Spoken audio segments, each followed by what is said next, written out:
Puncaknya itu pas ada suara tembakan.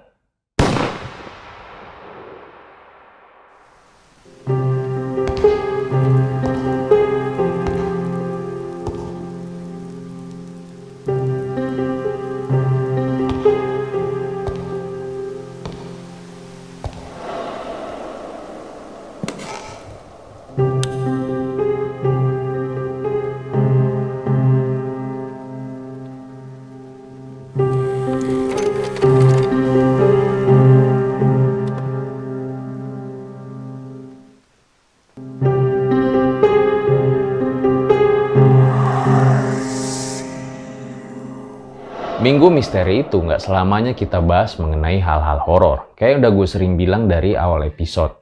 Kita juga bisa tuh bahas mengenai tragedi, sejarah, misteri, bahkan film juga bisa. Jadi guys, dalam perjalanannya ini, bangsa Indonesia itu cukup banyak mengalami tragedi-tragedi. Salah satunya adalah di episode ini. Sebuah tragedi yang bisa dibilang cukup memilukan terjadi di tahun 1998, yaitu tragedi Mall Klender. Sudah lebih dari 20 tahun tragedi ini terjadi, tapi tetap aja tuh kisah kelam dari peristiwa ini masih membekas di ingatan kita. Karena emang ya cukup banyak korban dari peristiwa ini.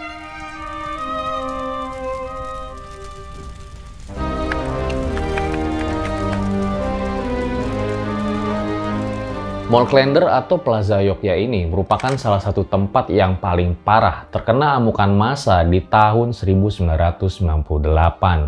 Dulu zaman gue kecil aja tuh di dekat rumah gue ada penjarahan dan pembakaran yang menurut gue udah parah banget. Apalagi nih peristiwa yang pengen gue ceritain sama kalian pada kali ini. Jadi langsung saja kita ke pembahasannya.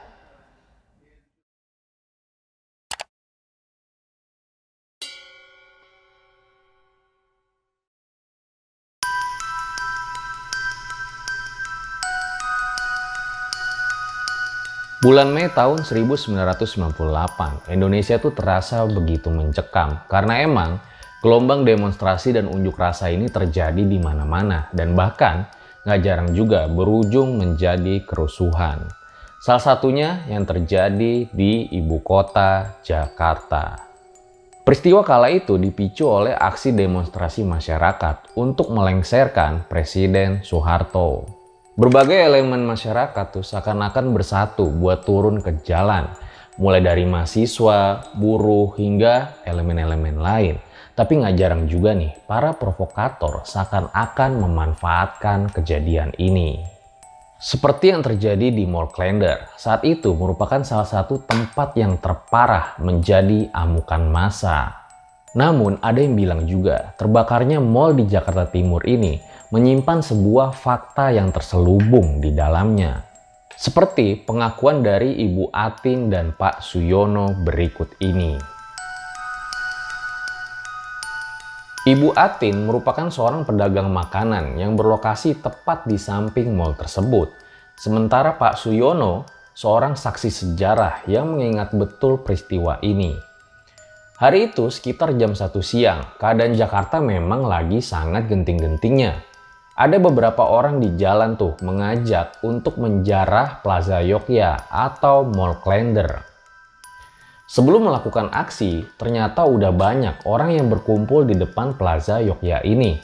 Saking banyaknya, mereka tuh udah kayak semut aja saat itu, ucap Suyono.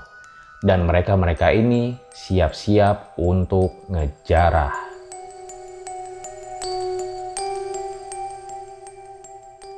Tapi masalahnya ada puluhan petugas dan beberapa jawara tuh yang udah siap menghalau massa buat masuk ke dalam mall. Tapi warga di situ seakan-akan nggak menyerah. Mereka tuh menunggu-nunggu kesempatan kapan waktu yang tepat buat masuk untuk menjarah. Puncaknya itu pas ada suara tembakan. Itu nggak tahu siapa yang nembak. Di situ ada orang badan tegap teriak, "Masuk!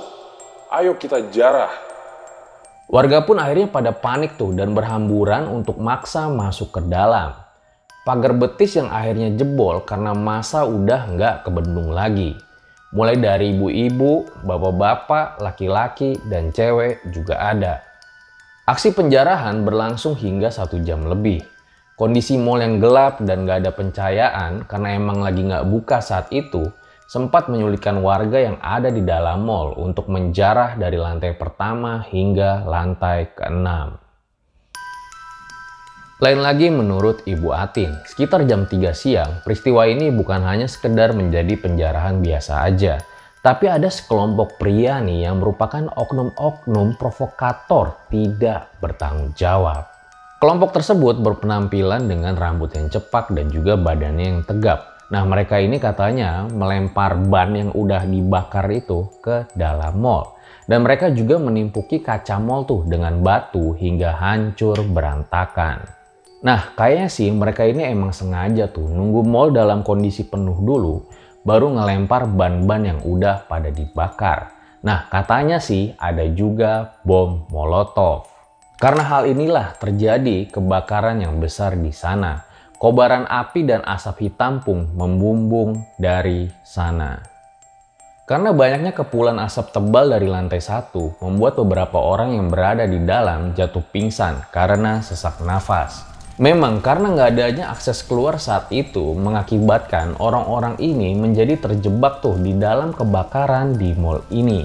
Dan beberapa orang pun lebih memilih buat loncat aja deh dari jendela untuk jalan keluar. Dan mereka pun dibantu warga lainnya menangkap orang-orang tersebut dari bawah. Setelah api padam, tragedi ini mengakibatkan ratusan korban atau sekitar 400 orang dalam keadaan hangus terbakar. Bahkan ada beberapa yang tidak diketahui identitasnya dikarenakan ya sudah ikut hangus terbakar.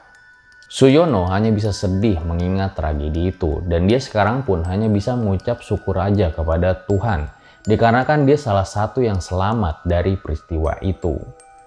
Tapi sayangnya tidak dengan mereka di kisah-kisah berikut ini.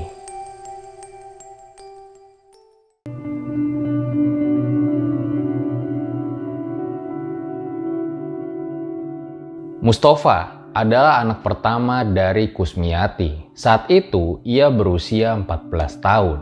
Kala itu Mustafa itu pulang sekolah. Dia minta izin sama ibunya buat pergi main catur sama mancing ikan. Kusmiati merasa awalnya biasa-biasa aja, nggak ada firasat buruk sama sekali. Hingga akhirnya ia merasa mulai ada perasaan nggak enak tuh. Ketika anaknya Mustafa sampai maghrib belum juga pulang-pulang. Kekhawatiran itu semakin menggebu-gebu ketika Kusmiati sedang mengaji selepas sholat maghrib. Wajah anaknya ini, Mustafa, terbayang tuh di sela-sela saat ia melantunkan ayat Al-Quran. Selepas mengaji, Kusmiati langsung mengajak suaminya buat mencari anaknya. Ternyata baru ketahuan kalau Mustafa ini lagi pergi tuh ke Mall Yogyakarta Plaza atau Mall Klender saat itu. Dan ibunya ini juga baru tahu kalau di hari itu di pusat perbelanjaan tersebut lagi ada penjarahan besar-besaran. Dan sempat terjadi bentrok juga tuh antara aparat sama massa saat itu. Dan saat teman-temannya Mustafa pengen pulang, Mustafanya ini malah hilang, nggak tahu kemana. Lalu Kusmiati ikut datang tuh ke Mall Klender untuk menemui anaknya Mustafa. Seketika di situ, tubuh sang ibu pun lemas memikirkan nasib anaknya. Saat berada di Mall Klender, Kusmiati hanya mampu memandang mall yang terbakar tersebut di depan matanya. Ia tidak bisa apa-apa lagi, hanya bisa menangis saja. Dan tentunya berharap Mustafa, sang anak, masih hidup.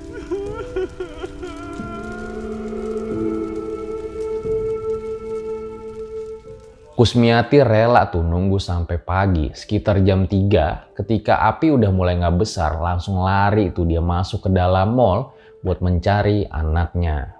Inilah kasih seorang ibu. Ternyata di lantai mall itu suasana katanya masih rame dan bahkan ada juga orang yang masih menjarah sisa-sisa barang.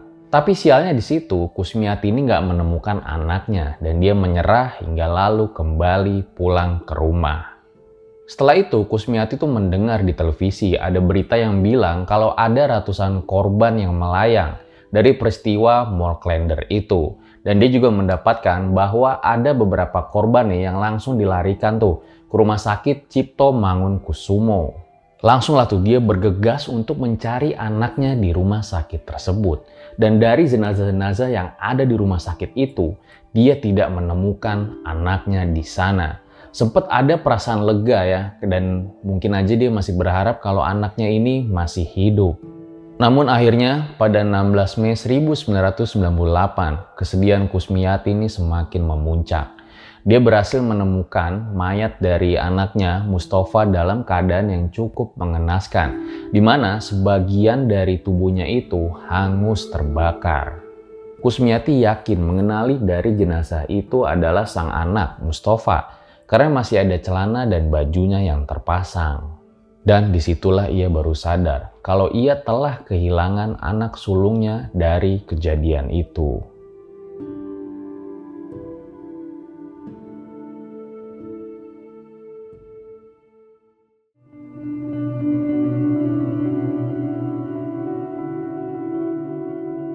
Ruminah masih ingat betul pada tanggal 13 Mei 1998. Saat itu anaknya Gunawan yang baru aja lulus SD merengek tuh minta dibelikan pakaian baru untuk mengaji. Mulai dari baju, celana, hingga peci. Ruminah ingat betul saat itu Gunawan minta dibelikan yang warna putih katanya. Ibu dari 5 anak itu pun langsung bergegas tuh menuju ke pasar Klender buat ngebelin baju dan celana sesuai pesanan dari Gunawan. Sesampainya di sana, dia merasa Jakarta tuh kayak agak lebih sepi gitulah. Karena memang udah mulai tuh terjadi kerusuhan di beberapa toko dan juga banyak menyebabkan toko-toko jadi pada tutup. Singkat cerita, Gunawan tuh sangat seneng banget ngelihat ibunya berhasil mendapatkan apa yang diinginkannya, yaitu warna putih. Tapi ya mungkin ini adalah tawa terakhir Gunawan yang dilihat oleh sang ibu. Keesokan harinya pada tanggal 14 Mei, si Ruminah ini tahu kalau ada penjarahan di Mall Klender atau Plaza Yogya pada saat itu.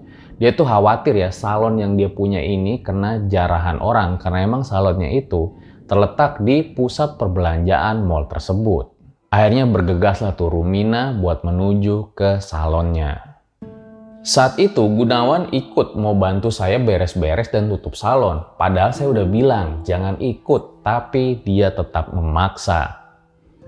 Ketika sampai di Mall Klender, Ruminah ini udah ngeliat kalau salonnya itu udah berantakan dan barang-barangnya itu udah banyak yang hilang. Karena hal tersebut langsung lah dia mutusin udahlah kita balik aja ke rumah. Tapi saat itu pusat perbelanjaan itu udah dipenuhin oleh orang-orang, jadi nggak semudah itu kalau pengen keluar. Sialnya saat itu Ruminah malah ditabrak sama orang hingga akhirnya dia pingsan. Bangun-bangun ternyata udah jam 4 dan lampu pun udah pada mati dan juga udah ada bau asap. Ruminah pun langsung bergegas tuh pengen keluar buat nyari anaknya si Gunawan. Orang-orang pada lari saat itu. Saya diinjak juga. Bagian belakang salon saya udah kebakar. Saya mau masuk lagi mau cari Gunawan, ya udah nggak bisa. Dan saat itu adalah di mana anak saya Gunawan tidak pulang sampai sekarang.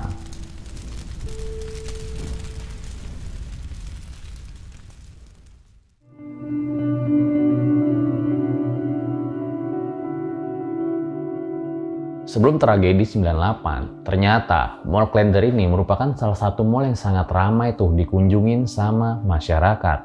Bahkan katanya sejak hari pertama diresmikan, ratusan pengunjung tuh langsung datang hingga rela berdesak-desakan. Saat itu, mall ini dirancang untuk dapat menampung sekitar 200 kios tuh di lantai 1 supermarket. Dan departemen store dan retail umum ada di lantai 2 sama lantai 3. Sedangkan lantai 4 ini katanya sih buat digunakan untuk balai sidang dan perkantoran. Dan di lantai 5 ada bioskop.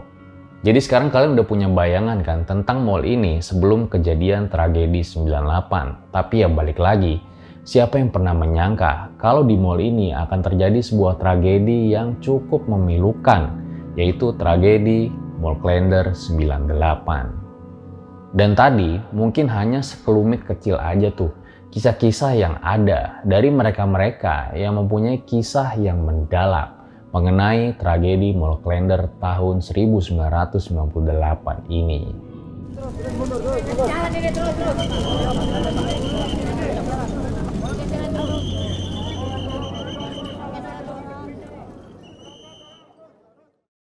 Itu dia guys, Minggu Misteri pada kali ini mengenai tragedi Moorklender di tahun 1998.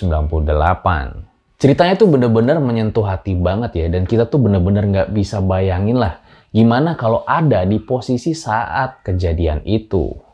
Terus kalau misalnya kalian punya pendapat ataupun misalnya menurut kalian ada kesalahan, bisa banget tinggal komen aja di bawah. Dan semoga musibah Moorklender 1998 ini dapat dijadikan pelajaran buat kita di masa yang akan datang. Dan semoga para korban dapat diterima di sisinya. Gue rasa cukup demikian episode Minggu Misteri pada kali ini. Gue Fajar Aditya, RJ5, undur diri. Ciao!